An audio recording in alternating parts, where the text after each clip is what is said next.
Ja, sehr geehrte Damen und Herren, Ladies and gentlemen, Besucherinnen, Besucher dear der Light visitors Building, of herzlich Light willkommen and hier auf der Building, Designblase very der Light warm Building welcome here on Design zum Thema Plaza of Light and Lichtmythen. Der Building, AK a Licht.de light klärt myth. auf. Mit mir auf The der Bühne darf working ich heute group Light begrüßen zu is meiner telling you Linken more zunächst den about Peter it. Dehoff. Hallo Peter Peter. Dehoff, hello Peter. Und den Kai Nitschke. Kai Nitschke, welcome. Hallo Kai. Hello Toni, Kai. herzlich willkommen hier auf der A Bühne. very warm welcome Peter, here vielen Dank, on dass du kurzfristig stage. eingesprungen bist. Auf Thank dem you for Programm steht noch joining Rico us. Schulz da. We Der muss read sich leider about Rico krankheitsbedingt Schulz, who is entschuldigen heute. currently Aber wir haben eine not sehr gute healthy, Ersatzfigur so für we den Peter. found with Und Peter dass wir gut Dehoff a zu diesem very Thema good aufklären replacement. können We can zu tell you Lichtmythen. a lot Wir drei about sind light Mitglieder des myth. AKs Myth licht.de. about light. Was ist So, eigentlich licht.de? what is light.de, licht.de? It is an initiative of our industry, has been in existence for more than 50 years. We inform anyone, you, the consumer, the operator, the installing companies, planners. We have the combined knowledge of light industry. We are your first partner to contact when you have questions about light planning. All people who are interested in light should learn all about the latest topics we have. www.licht.de. We also have publications at licht.de, and we also have a stand in Hall 3.0 downstairs. C71, our brochures and publications. Please visit us in 3.0 C71. So that was a little advertising talk. Let's get started with our real topic today. Myth about light. What is a myth? Topics that people seem to discuss in general in the public. LED light gives you a weird color. Light is glaring and dazzling. And my experts will give you background information. We have some questions for you. And let's walk through.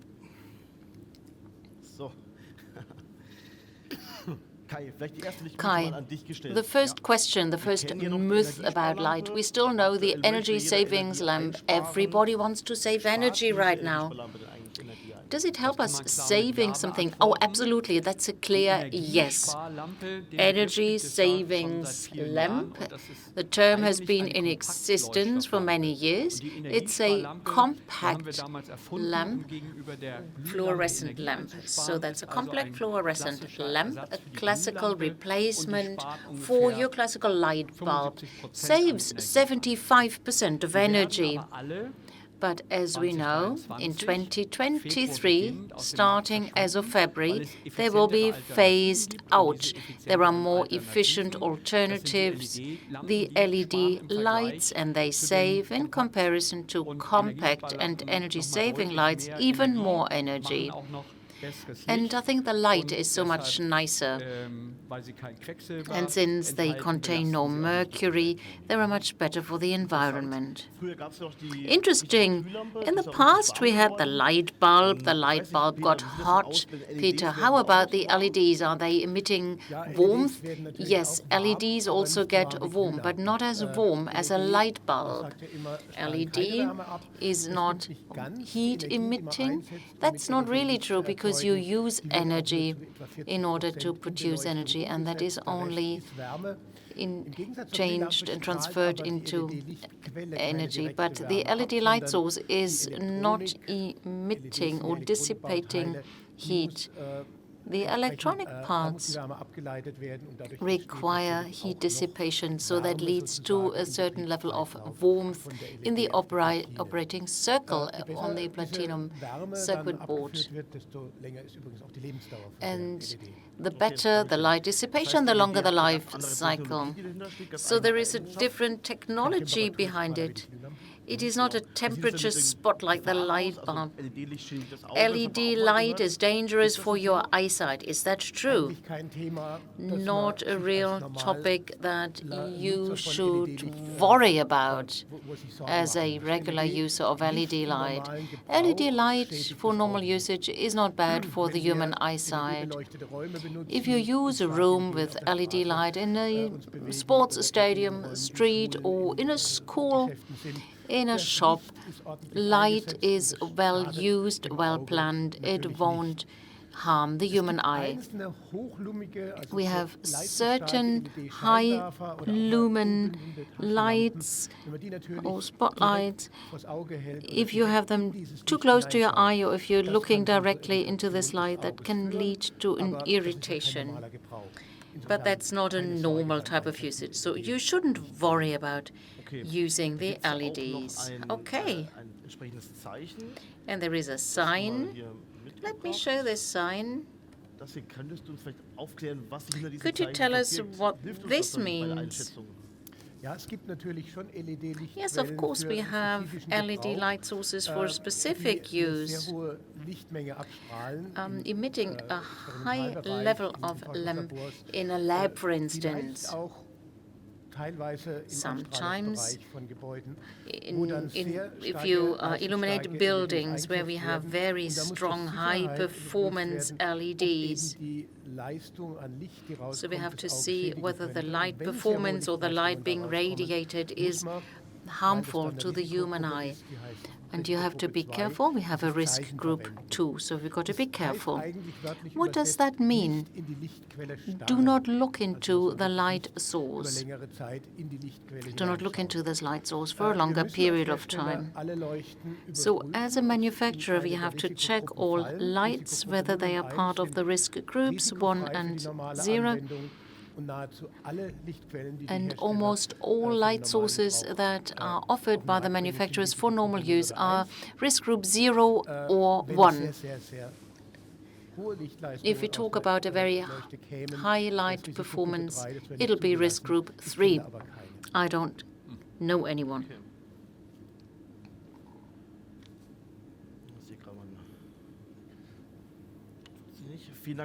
So thank you for this explanation, Peter. You have to make a difference, so clear and dazzling that you perceive. Sometimes you walk around and you feel dazzled. There's a light source, you're not looking directly into the light source and you feel dazzled. But some people say LED is a light source that is dazzling, glaring in general. Glare and dazzle, it's often psychological. You feel dazzled or glare, and the question is it bad? Is it bad for our work? Generally speaking, using the light sources, you have to check whether you evaluate the light source concerning the dazzle and the lighting performance.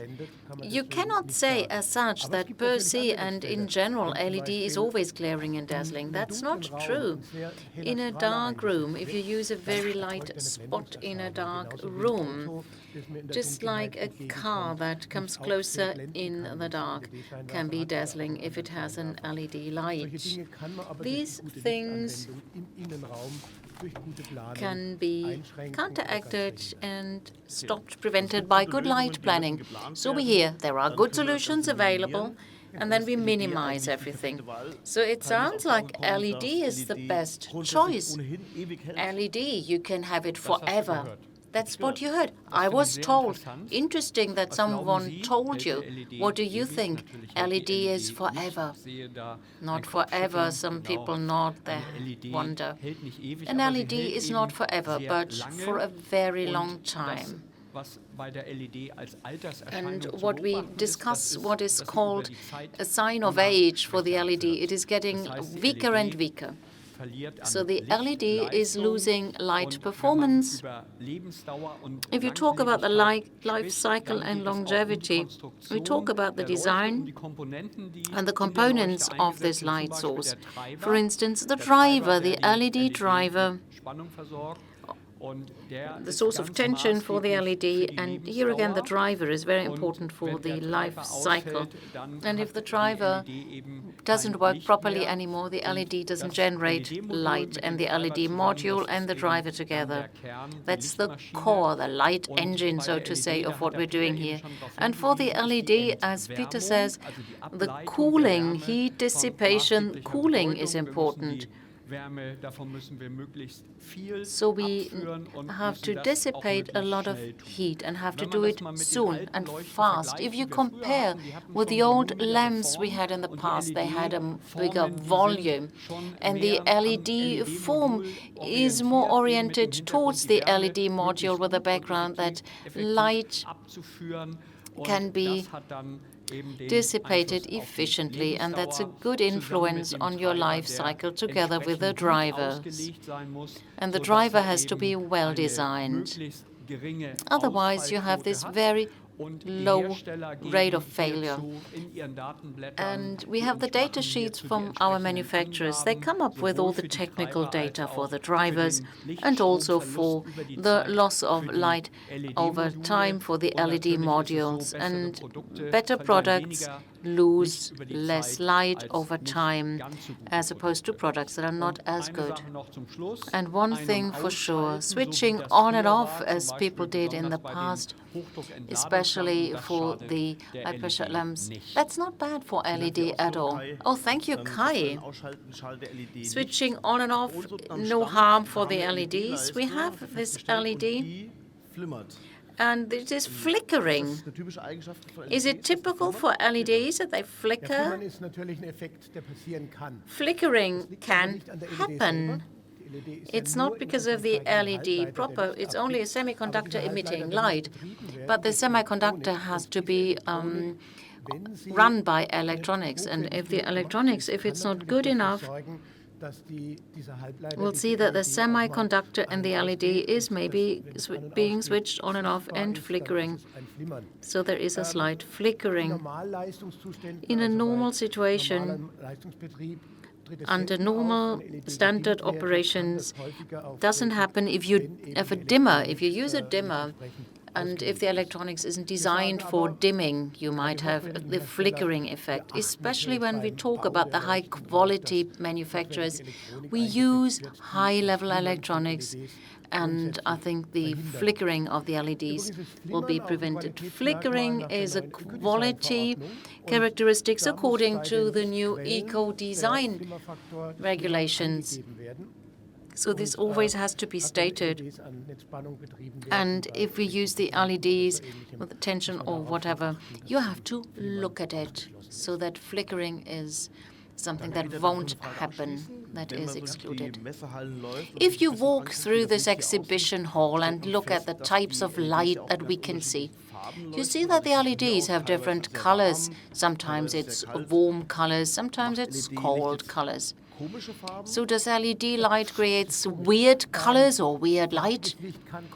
Well, colorful light can be weird, of course, but sometimes that's a desired effect. What we usually do is we like to use white light, warm white light, neutral or daylight. And it doesn't have to be weird. So the first generations of LEDs, so when they were used for white light for the first time, we had products that looked greenish. So the color rendering, the capacity to render a color that you see and showcase it with LED and recognize it, perceive it, it had negative properties. So let me say today, the color rendering index, rendering of LED light sources, is good to very good. You no longer talk about weird colors, but some manufacturers would like to generate weird colors. Rendering index, color rendering index, is the opportunity to see the color as a natural color and to recognize it even if there is sunlight. And the more the light we use with the LED, the better the light index. So that's important. That is something that we usually use. Can you read this color index on the package? Well, the manufacturer should usually tell us if we talk about an LED lamp, a real light source. So the color recognition index, color rendering index should be stated also in the data sheet. So the light sources and the index of 80 or higher should be very good. and the LEDs can do this. Dear audience, there is yet another topic that's very important at Light in Building. It's phasing out the fluorescent lamp for next year. Not LEDs, fluorescent lamps. There are different ways. As many manufacturers state, what can you do? Retrofit lamps. That's a solution that always works, right? Kind of yes. It always works, and it is the most simple solution to save energy and costs. But a couple of things have to be taken into account. First of all, it is important if you use a retrofit lamp, you need a certification from a third party, like the ZVEI Association of the German electronics industry. And the safety and technology usage is important. So this lamp covers all safety requirements, as we've always discussed. And this is especially important and given if the LED has a certificate from a third party. And one also has to take into account light technology. LED retrofit is not emitting light all around. It's only spot on to a certain angle of the room. So you've got to be careful whether the strength of the light that you had before on your working surface is the same. Of course, we have to live up to the standards, but also think about the indirect things, illuminating the ceiling, for instance. So that is why we say always double-check it, so that you can see and double-check the retrofit solution, and do not only talk about the standards, but if you're going beyond this standard. We'll talk about it for yet another topic. Please take this into account. We also talk about conversion lamps. So that means that you do something with a lamp.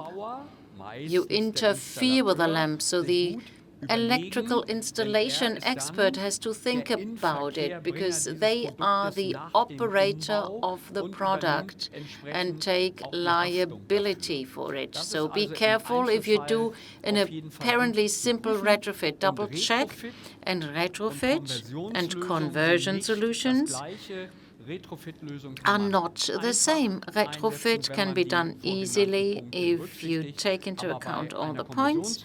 If you have a conversion, you should look more in detail, because if you're not just doing the retrofit, you're also the person who is operating the whole thing. This means, and this brings me to another topic, a lighting fixture as such cannot be converted. Well, this is an interesting myth. You can. And we as light fixtures manufacturer have been doing this for several years. If you want to convert a luminaire, maybe you think about a ceiling light fixture in the office, the components and the grid are removed. If it is a lighting fixture with a grid, and a complete lighting insert can be installed. Most of the manufacturers offer something like this. What is it? It is the lamp, housing, module, control gear. And you simply remove the old unit, and the new one is inserted, connected to the installation within the light fixture. And if you have ceilings where you need to comply with certain fire protection regulations, this is possible.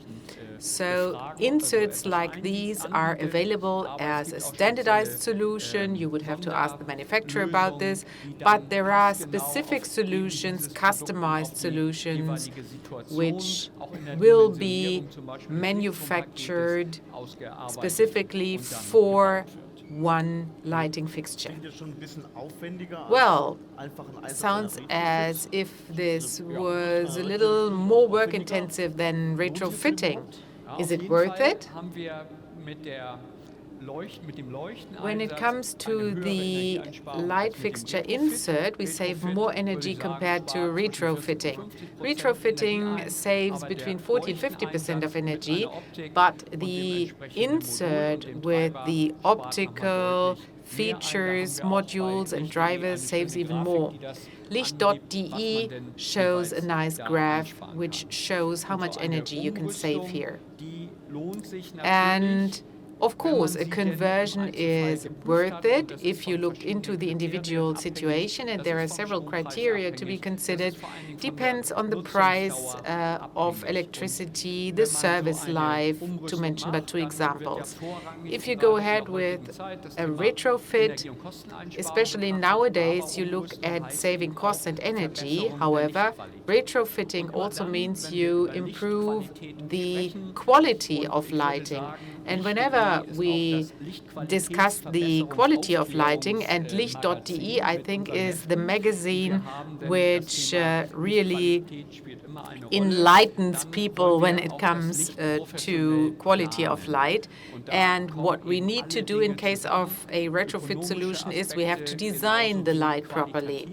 This includes economic aspects, quality aspects, and this is very important. In 2023, the fluorescent lights may no longer be placed on the market, and I think this is even more motivation to start thinking about retrofitting. And the last good argument is government will help you with subsidies on the basis of national projects, the Climate Protection Initiative by the Ministry of Environmental Affairs. You will receive up to 25% in terms of subsidies, and then there is another type of subsidy for the commercial area. Here you receive 15% on material installation. However, this is very far-reaching.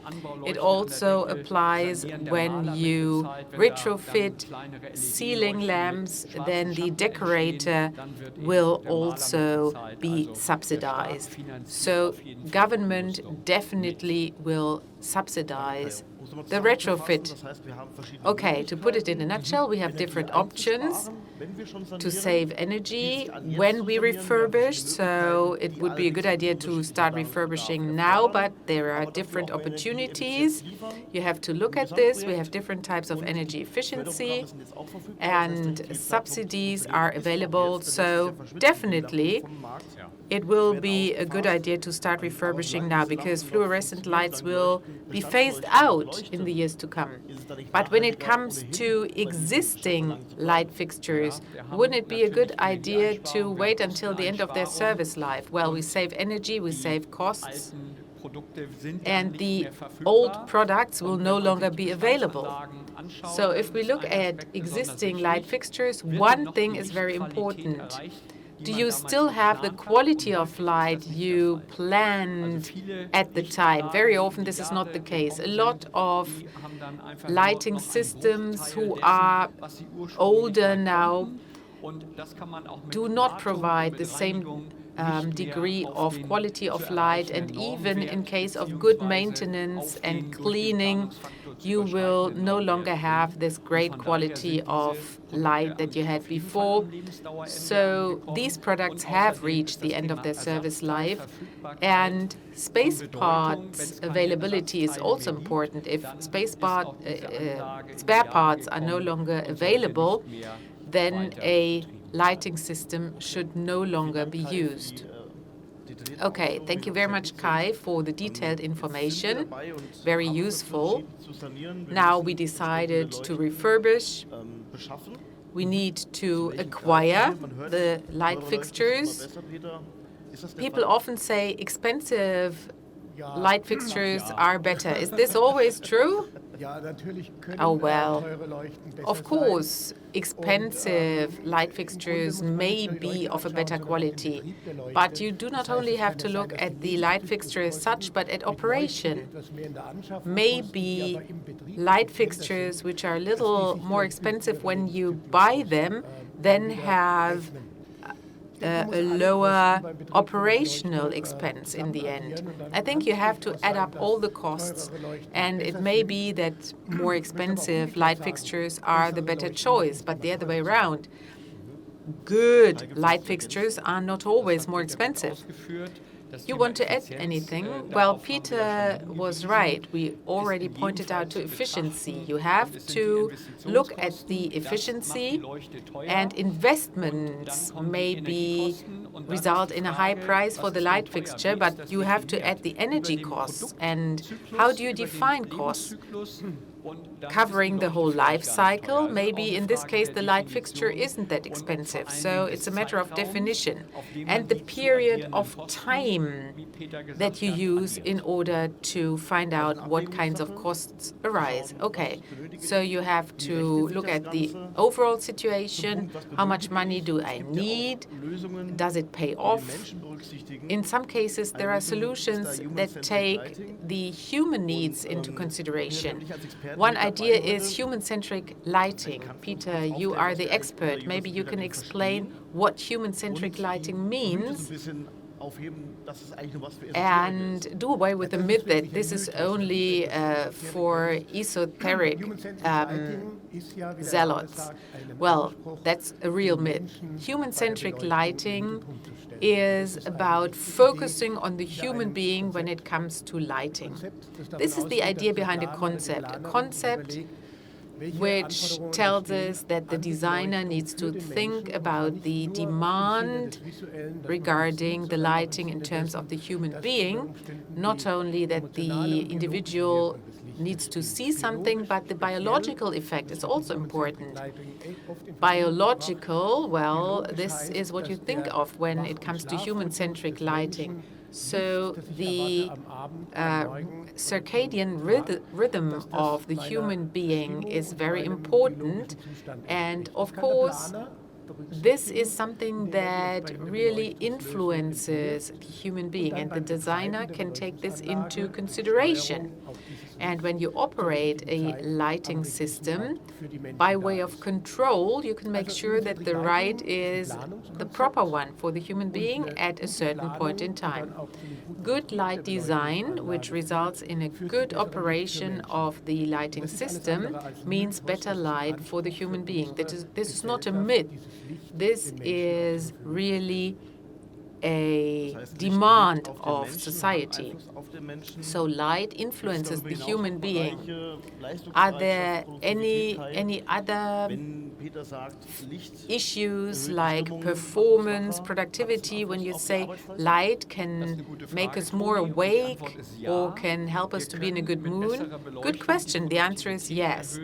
With better lighting, we can increase productivity, we can reduce the fault rate, and we can make sure that people don't feel so tired while they work.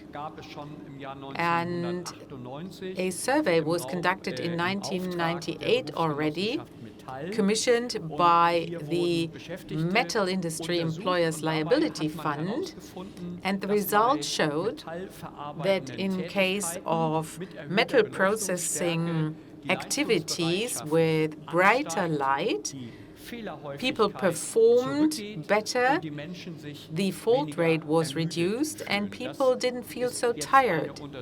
So this is a survey 20 years old already, but it is still applicable.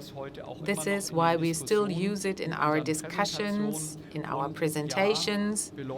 And yes, lighting, improved lighting, I already pointed out to the quality of light before, really influences the quality of people's work. In a nutshell, good work, good lighting, or the other way around. Okay, so this advocates a top quality of light you should take into consideration when you design lighting. So let's say you have a project, you start, you implement something, you acquire light fixtures, expensive or less expensive, then you operate the lighting system, and the idea is that you want to maintain the top quality, and the myth is maintenance factor 0.8 always applies. Kai? Well, have you ever used maintenance factor 0.8? I've been in the lighting industry since 1980. At the time, I started my job, and I had a Hewlett-Packard Pocket calculator where with the efficiency method, I was able to calculate the lighting quality in rooms, and I used the maintenance factor 0.8. It's still a myth, but unfortunately it still holds true. Many designers are still using maintenance factor 0.8. People compare different products, one with a service life of 50,000, the other with a service life of 100,000 hours, and both systems are based on the same maintenance factor when you calculate the required lighting. So it's always at the detriment of the better product. And the 12064 standard tells us that the maintenance factor needs to be calculated individually, but only very few people do so because it means additional work. And this is why better products will have poorer results when you do comparisons. So the designer has to show the maintenance cycle as well and document it. And if the designer did a proper job, he will make sure that the products are treated in a fair way. That is, different maintenance factors will be applied. Let me give you a brief example. A product with 50,000 hours and another one with 100,000 hours both have a decline in the lighting power of 20%, so that is LA80. But the product with a longer service life will have a maintenance factor of 0.9, the other one 0.7 only. Of course, you have to look at the dirt in the ambience, the dirt on the light fixture, but it would be 0.7 or 0.8 for one product and 0.9 for the other as a basis, and then you start your multiplication. This is the fair and proper way to do it. The myth 0.8, I think it's rubbish, but this is what people have in mind. It's difficult to change people's mindset here, but maybe I made a contribution to helping people change their mindset. If you want to understand more regarding maintenance factors, licht.de will give you more information, also regarding other topics. And the myths you heard about are not myths that do not exist. Yes, they do exist in reality. Now we have time for a Q&A session. Are there any questions from the audience? Because we have the experts available now, and they are very willing to answer your questions. Mr. Dehoff, you mentioned a strange RA value, so the color rendering index in case of fluorescent lamps is 72, based on the sun. The sun represents 100, and you say LEDs don't have a strange RA value nowadays. We know 80, 85, 95. What do you think is no longer strange? I'd like to hear from you, because it's a wide range, 72 to 100. Thank you for the question. I didn't say the RA value is strange, but the color rendering may appear strange. The RA value basically tells you what kind of color rendering a product provides, and normally LEDs, which come from only a few manufacturers but are used by many who produce light fixtures, here the RA is very often higher than 80, very often, not always. We in the industry think that the RA should generally approach 90 to make sure that every product on the market with an LED and every manufacturer using LEDs for light fixtures provides a good color rendering. So it's not the RA which is strange, but maybe in the past products weren't developed that well.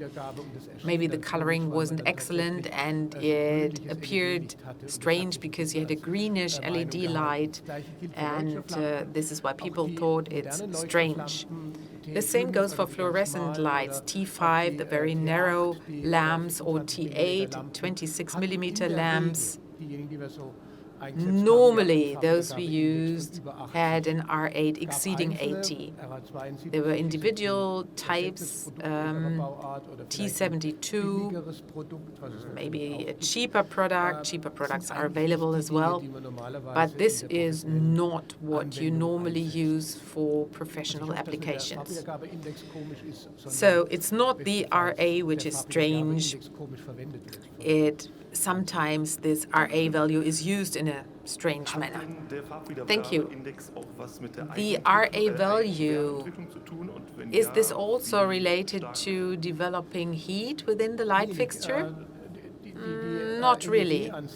The LED as such is an electronic component which is operated by electricity, thus generating light. And because the current flows through the LED, which is a diode, heat is generated, and you have to dissipate the heat. And the LED product, you know, it is assembled on a blank or on a chip. And this heat needs to be dissipated via the components of the housing. The RA value is not related to heat at all. It is just the quality of the light which is irradiated. And depending on the spectral share which is effective, the better the color rendering and the better the RA value. So you have light and you have wavelengths which radiate into the room. Okay. This answered your question? Thank you. Any other questions? Of course, our experts are very much willing to answer your questions. Yes, please. I have a question regarding the lamp and the source of light, regarding efficiency. It's not only light as such, but we talk about performance when you operate a lamp. Well, but there is also the standby mode when the light is not switched on. And for the lamp and the source of light,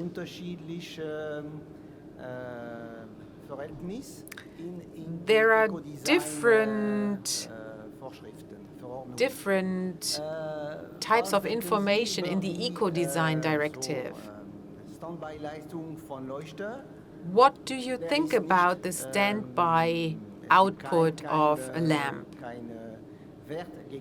That there is no set value in this new directive, although the directive was only published a few years ago. And you only have a standby limitation for the source of light. What does it mean for the lamp? There is no limit, is there? Do you think this is okay?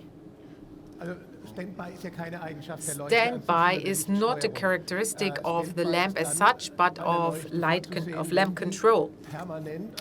If a lamp is permanently connected and waits for a signal to be switched on, that's one thing. And this minimum current, which needs to be available for the lamp to receive a signal, this will have a certain value in the electronic component. I think this is supposed to be limited to 0.5 watt in case of a source of light or a lamp which is ready for being switched on. I think it should never exceed 0.5 watt. The light control as such, the control unit you have on the wall, for example, always is live, so to say, because it waits for a signal. As far as I know, there are limit values, but I'm not sure about them. So there is a certain limit value.